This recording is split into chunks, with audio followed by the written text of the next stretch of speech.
நீங்கள் அவன் காதில் விழும்படியாக கேட்டு பாருங்கள், அவன் கண்டிப்பாக தருவான்.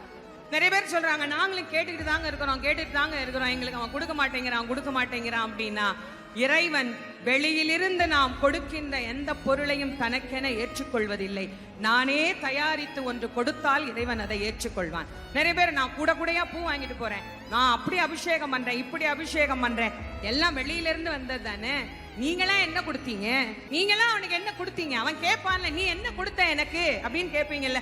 இல்ல இதெல்லாம் நான் தான் கொடுத்தேன்னு சொல்றதுக்கு என்ன சாட்சி? நான் காசு கொடுத்தா யார் வேணா கொடுப்பாங்க, தேங்காய் காசு கொடுத்தா வாங்கலாம், பழம் காசு கொடுத்தா வாங்கலாம், சக்கரை பொங்கல் காசு கொடுத்து செய்யலாம், இதெல்லாம் காசு கொடுத்து வர்ற பொருள்.